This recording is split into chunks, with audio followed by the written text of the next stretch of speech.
Now here's an example of what we did in class with the class lab, where we had well, everybody in class should have had a chance to do this. I asked you to walk up the stairs, to jog up the stairwell, and to run up the stairwell.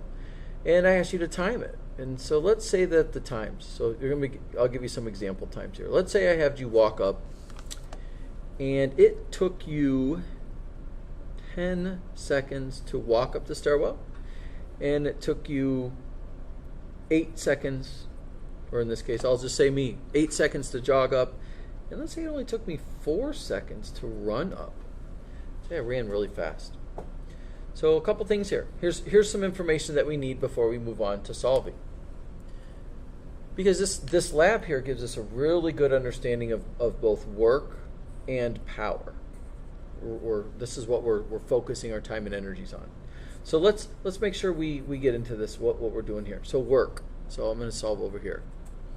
So when we do work, we can say we apply a force over some distance, but we're not going to use force times distance here. We're going to substitute, just like before. I've taught you several times, and I've kind of reminded you this. F equals mass times acceleration, or mass times gravity, whatever you want to call it. It's fine. Still going to be on Earth. So we're going to take mass times acceleration times distance.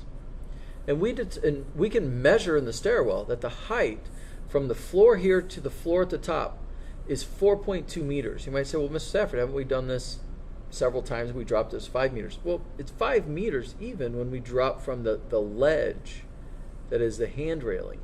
That's not the height that your feet are at. So your feet go from 0 to 4.2 meters. So understand the difference here. This is 4.2 meters.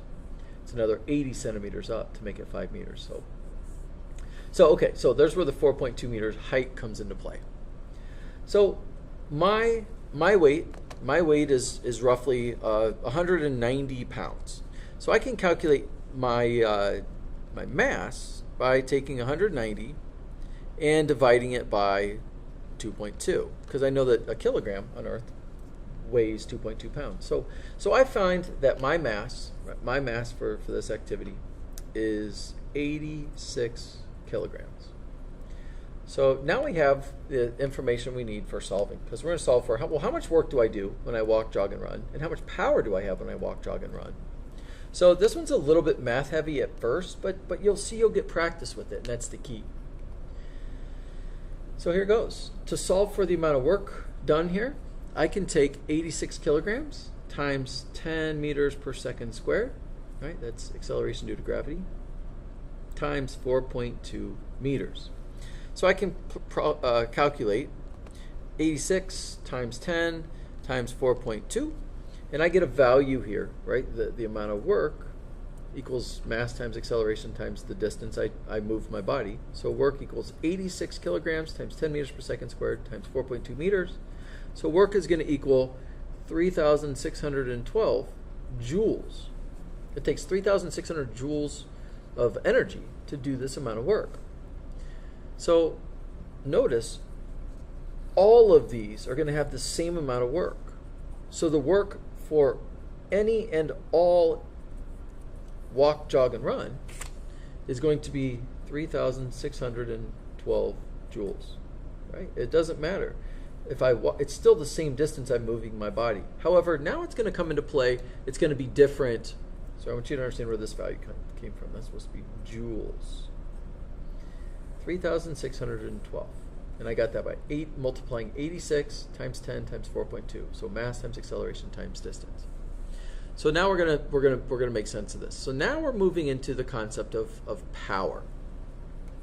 Power is essentially the rate.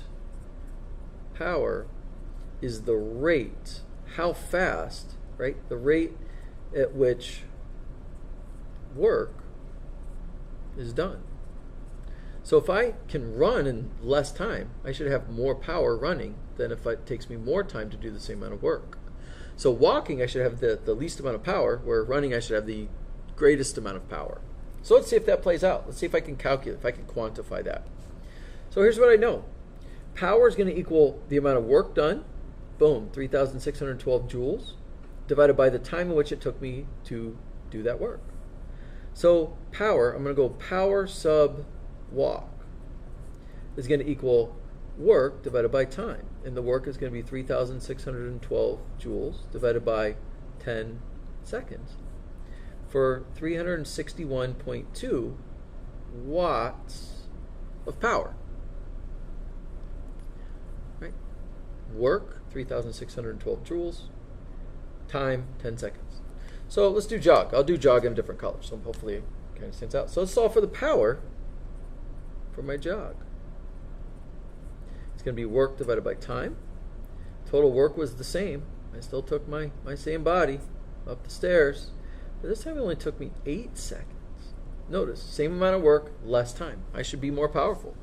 So 3,612 divided by 8, I get 451.5 watts more powerful. I'm more powerful when I jog than when I walk, right? I'm simply taking my body here, running up these stairs, moving up these stairs, and then moving up these stairs. Boom.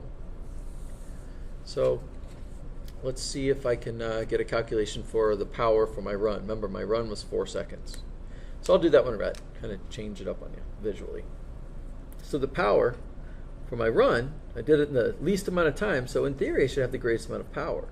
So work divided by time, work is 3,612 joules divided by 4 seconds. So I take 3,612 divided by 4, and I get 903 watts of power. It's a lot of power. Woof.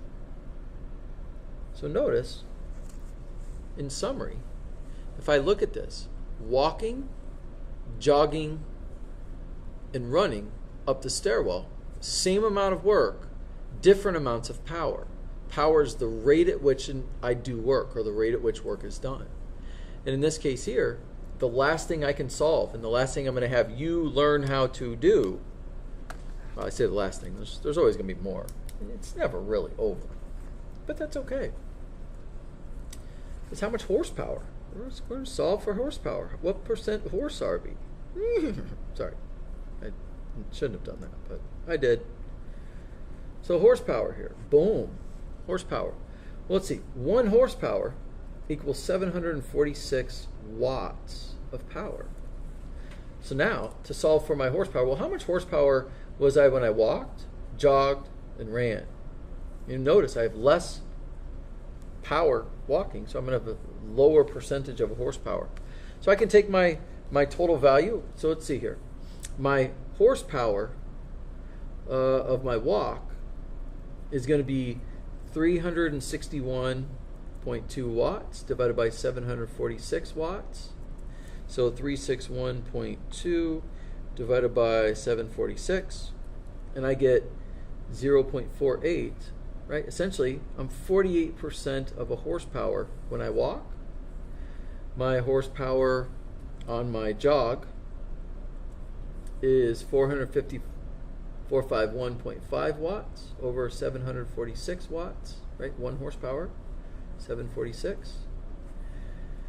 So it is 451.5 divided by 746 is about 0.61, roughly 61% of a horsepower, right? More horsepower, not quite a horsepower, but closer. And notice my horsepower of a run is going to be 903 divided by 746. So 903 watts divided by 746 watts. And that's 1.21, or 121% of a horsepower. 1.2 horses. Man, I'm craving a carrot right now. Once again, that was unnecessary. So I will never say that again.